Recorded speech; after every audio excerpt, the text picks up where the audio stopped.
श्री गणेशाय नमः। श्री जानकी वल्लभो विजयते। श्री रामचरितमानस प्रारंभ करते हैं। जय सिया राम। श्री रामचरितमानस में प्रथम सोपान बाल कांड में तृतीय खंड प्रारंभ करते हैं। इस प्रकार मन को बल दिखलाकर मैं रघुनाथ जी की सुहावनी कथा की रचना करूँगा। व्यास आदि जो अनेकों श्रेष्ठ कवि हो गए हैं, जिन्होंने बड़े आदर से श्री हरि का सुयश वर्णन किया है, मैं उन सब श्रेष्ठ कवियों के चरण कमलों में प्रणाम करता हूँ। वे मेरे सब मनोरथों को पूरा करें। कलयुग के भी उन कवियों को मैं प्रणाम करता हूँ, जिन्होंने श्री रघुनाथ जी के गुण समूहों का वर्णन किया है, जो बड़े बुद्धिमान प्राकृत कवि हैं, जिन्होंने भाषा में हरि चरित्रों का वर्णन किया है। जो ऐसे कवि पहले हो चुके हैं, जो इस समय वर्तमान में हैं और जो आगे होंगे, उन सब को मैं सारा कपट त्याग कर प्रणाम करता हूँ। आप सब प्रसन्न होकर यह वरदान दीजिए कि साधु समाज में मेरी कविता का सम्मान हो, क्योंकि बुद्धिमान लोग जिस कविता का आदर नहीं करते, मूर्ख कवि ही उसकी रचना का व्यर्थ परिश्रम करते हैं। कीर्ति, कविता और संपत्ति वही उत्तम है, जो गंगा जी की तरह सबका हित करने वाली हो। श्री रामचंद्र जी की कीर्ति तो बड़ी सुंदर, सबका अनंत कल्याण करने वाली है, परंतु मेरी कविता भद्दी है। यह असामंजस्य है, अर्थात इन दोनों का मेल नहीं है। इसी की मुझे चिंता है, परंतु हे कवियों, आपकी कृपा से यह बात भी मेरे लिए सुलभ हो सकती है। रेशम की सिलाई टाट पर भी सुहावनी लगती है। चतुर पुरुष उसी कविता का आदर करते हैं जो सरल हो और जिसमें निर्मल चरित्र का वर्णन हो, तथा जिसे सुनकर शत्रु भी स्वाभाविक वैर को भूलकर सराहना करने लगे। ऐसी कविता बिना निर्मल बुद्धि के होती नहीं, और मेरे बुद्धि का बल बहुत ही थोड़ा है। इसलिए बार बार निहोरा करता हूँ कि हे कवियों, आप कृपा करें, जिससे मैं हरि यश का वर्णन कर सकूं। कवि और पंडित गण, आप जो रामचरित्र रूपी मान सरोवर के सुंदर हंस हैं, मुझ बालक की विनती सुनकर और सुंदर रुचि देखकर मुझ पर कृपा करें। मैं उन वाल्मीकि मुनि के चरण कमलों की वंदना करता हूँ, जिन्होंने रामायण की रचना की है, जो खर राक्षस सहित होने पर भी खर कठोर से विपरीत बड़ी कोमल और सुंदर है, तथा जो दूषण राक्षस सहित होने पर भी दूषण अर्थात दोष से रहित है। मैं चारों वेदों की वंदना करता हूँ, जो संसार समुद्र के पार होने के लिए जहाज के समान है, तथा जिन्हें रघुनाथ जी का निर्मल यश वर्णन करते स्वप्न में भी खेद थकावट नहीं होता। मैं ब्रह्मा जी के चरण रज की वंदना करता हूँ, जिन्होंने भव सागर बनाया है, जहाँ से एक और संत रूपी अमृत चंद्रमा और कामधेनु निकले हैं, और दूसरी ओर दुष्ट मनुष्य रूपी विष और मदिरा उत्पन्न हुए हैं। देवता, ब्राह्मण, पंडित, ग्रह, इन सबके चरणों की वंदना करके हाथ जोड़कर कहता हूँ कि आप प्रसन्न होकर मेरे सारे सुंदर मनोरथों को पूरा करें। फिर मैं सरस्वती जी और देव नदी गंगा जी की वंदना करता हूँ। दोनों पवित्र और मनोहर चरित्र वाली है। एक गंगा जी स्नान करने और जल पीने से पापों को हरती है, और दूसरी सरस्वती जी गुण और यश कहने और सुनने से अज्ञान का नाश कर देती है।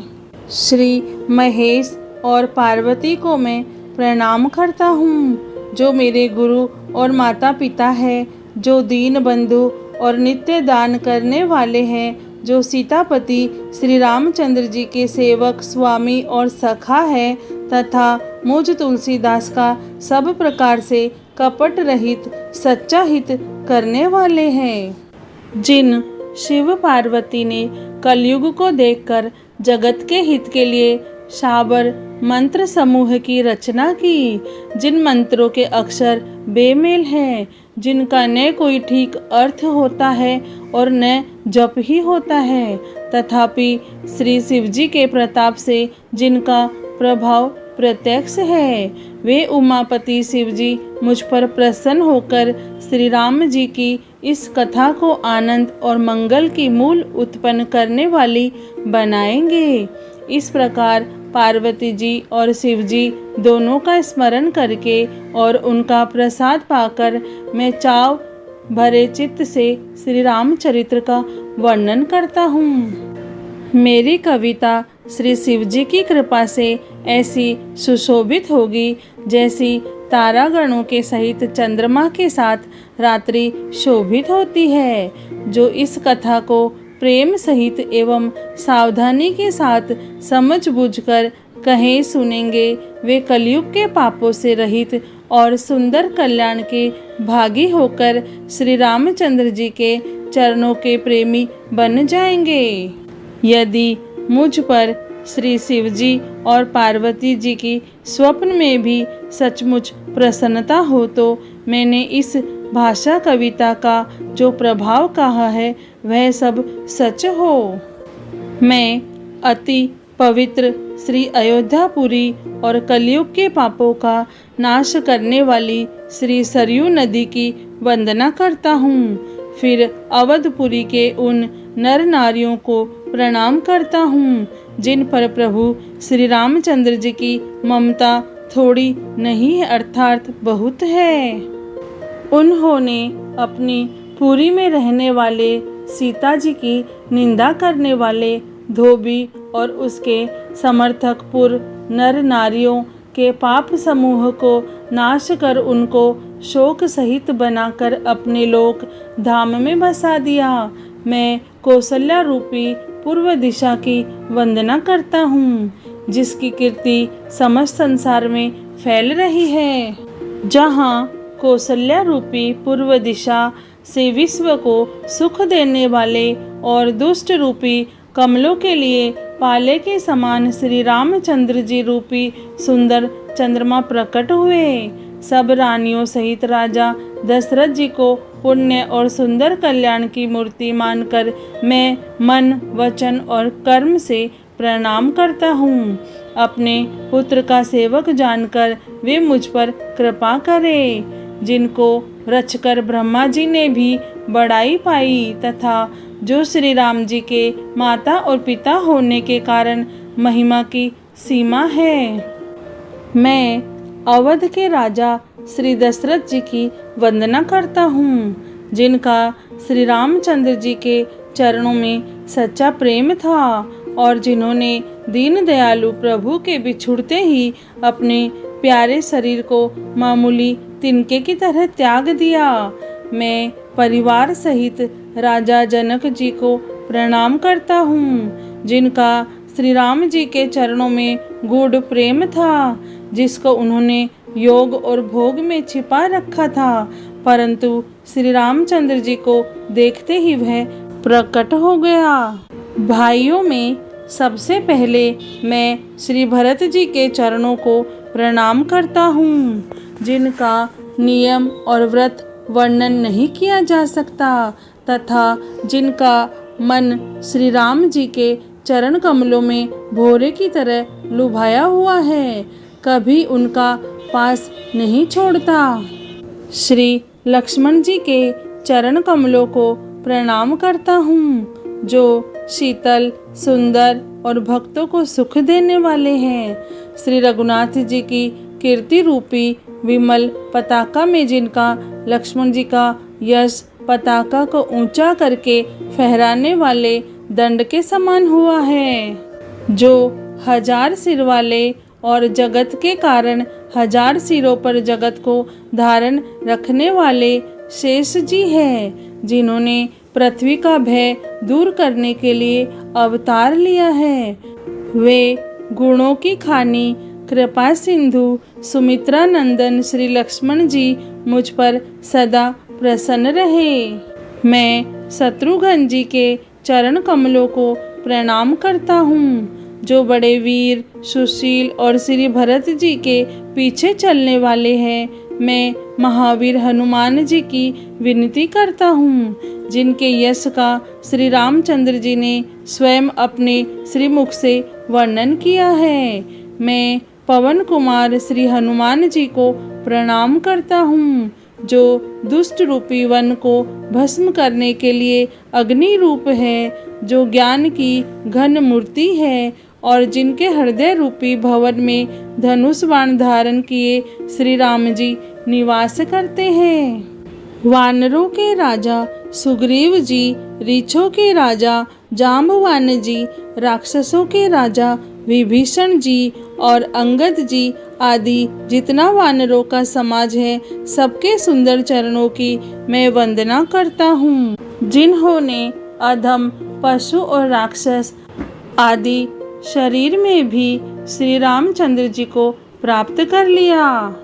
पशु पक्षी देवता मनुष्य असुर समेत जितने श्री राम जी के चरणों के उपासक हैं, मैं उन सब के चरण कमलों की वंदना करता हूँ, जो श्री राम जी के निष्काम सेवक हैं। शुकदेव जी, सनकादि, नारद मुनि आदि जितने भक्त और परम ज्ञानी श्रेष्ठ मुनि हैं, मैं धरती पर सिर टेक कर उन सबको प्रणाम करता हूँ। हे मुनीश्वरों, आप सब मुझको अपना दास जानकर कृपा कीजिए। राजा जनक की पुत्री, जगत की माता और करुणा निधान श्री रामचंद्र जी की प्रियतमा श्री जानकी जी के दोनों चरण कमलों को मैं मनाता हूँ, जिनकी कृपा से निर्मल बुद्धि पाऊँ। फिर मैं मन वचन और कर्म से कमल नयन धनुष बाणधारी भक्तों की विपत्ति का नाश करने वाले, उन्हें सुख देने वाले भगवान श्री रघुनाथ जी के सर्व समर्थ चरण कमलों की वंदना करता हूँ, जो वाणी और उसके अर्थ तथा जल और जल की लहर के समान कहने में अलग अलग है, परंतु वास्तव में अभिन्न एक है। उन श्री सीताराम जी के चरणों की मैं वंदना करता हूँ, जिन्हें दीन दुखी बहुत ही प्रिय है। मैं रघुनाथ जी के नाम राम की वंदना करता हूँ, जो कृषाणु अग्नि भानु सूर्य और हिमकर चंद्रमा का हेतु अर्थात र आ और म रूप से बीज है। वह राम नाम ब्रह्मा विष्णु और शिव रूप है। वह वेदों का प्राण है, निर्गुण उपमा रहित और गुणों का भंडार है, जो महामंत्र है, जिसे महेश्वर श्री शिव जी जपते हैं और उनके द्वारा जिसका उपदेश काशी में मुक्ति का कारण है, तथा जिसकी महिमा को गणेश जी जानते हैं, जो इस राम नाम के प्रभाव से ही सबसे पहले पूजे जाते हैं। आदि कवि श्री वाल्मीकि जी राम नाम के प्रताप को जानते हैं, जो उल्टा नाम मरा मरा जपकर पवित्र हो गए। श्री शिव जी के इस वचन को सुनकर कि एक राम नाम सहस्र नाम के समान है, पार्वती जी सदा अपने पति श्री शिव जी के साथ राम नाम का जप करती है। नाम के प्रति पार्वती जी के हृदय की ऐसी प्रीति देखकर श्री शिव जी हर्षित हो गए और उन्होंने स्त्रियों में भूषण में पतिव्रताओं में शिरोमणि पार्वती जी को अपना भूषण बना लिया। अर्थात उन्हें अपने अंग में धारण करके अर्धांगिनी बना लिया। नाम के प्रभाव को श्री शिव जी भली भांति जानते हैं, जिस प्रभाव के कारण कालकूट जहर ने उनको अमृत का फल दिया। श्री रघुनाथ जी की भक्ति वर्षा ऋतु है। तुलसीदास जी कहते हैं कि उत्तम सेवक गण धान है और राम नाम के 2 सुंदर अक्षर सावन भादो के महीने हैं। दोनों अक्षर मधुर और मनोहर है, जो वर्णमाला रूपी शरीर के नेत्र है, भक्तों के जीवन है तथा स्मरण करने में सबके लिए सुलभ और सुख देने वाले हैं, और जो इस लोक में लाभ और परलोक में निर्वाह करते हैं, अर्थात भगवान के दिव्य धाम में दिव्य देह से सदा भगवत सेवा में नियुक्त रखते हैं। ये कहने, सुनने और स्मरण करने में बहुत ही अच्छे, सुंदर और मधुर है। तुलसीदास को तो श्री राम लक्ष्मण के समान प्यारे हैं। इनका र और म का अलग अलग वर्णन करने में प्रीति बिल गाती है, अर्थात बीज मंत्र की दृष्टि से इनके उच्चारण, अर्थ और फल में भिन्नता दिख पड़ती है, परंतु है ये जीव और ब्रह्म के समान स्वभाव से ही साथ रहने वाले, सदा एक रूप और एक रस। ये दोनों अक्षर नर नारायण के समान सुंदर भाई है। ये जगत का पालन और विशेष रूप से भक्तों की रक्षा करने वाले हैं। ये भक्ति रूपिणी सुंदर स्त्री के कानों के सुंदर आभूषण कर्ण फूल है और जगत के हित के लिए निर्मल चंद्रमा और सूर्य है। ये सुंदर गति मोक्ष रूपी अमृत के स्वाद और तृप्ति के समान है।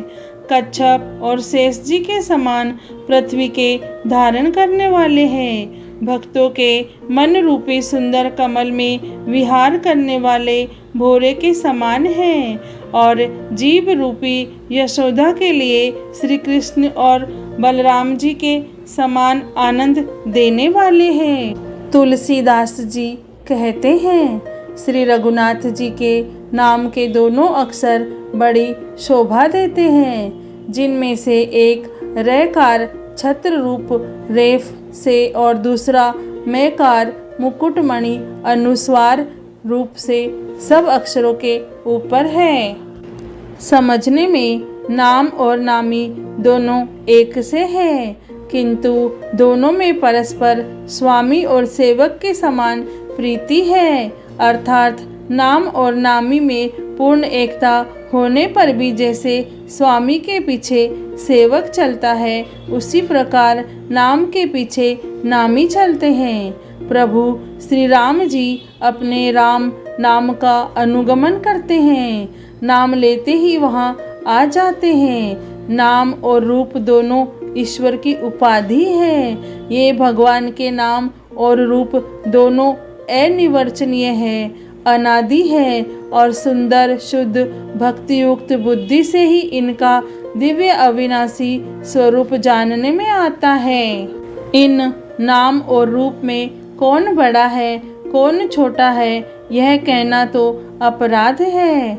इनके गुणों का तारतम्य कमी बेशी सुनकर साधु पुरुष स्वयं ही समझ लेंगे। रूप नाम के अधीन देखे जाते हैं, नाम के बिना रूप का ज्ञान नहीं हो सकता।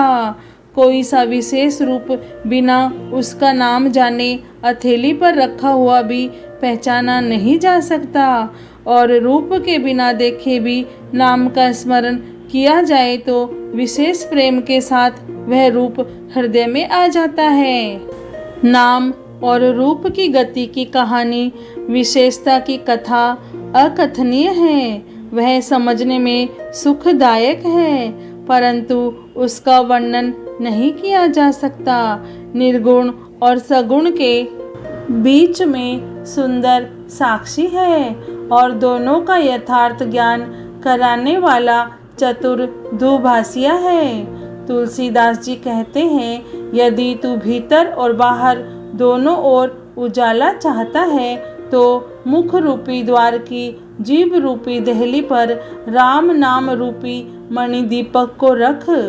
ब्रह्मा के बनाए हुए इस प्रपंच दृश्य जगत से भली भांति छूटे हुए वैराग्यवान मुक्त योगी पुरुष इस नाम को ही जीभ से जपते हैं, तत्व ज्ञान रूपी दिन में जागते हैं और नाम तथा रूप से रहित अनुपम अनिर्वचनीय अनामय ब्रह्म सुख का अनुभव करते हैं। श्री रामचरितमानस में प्रथम सोपान बालकांड में तृतीय खंड पूर्ण हुआ।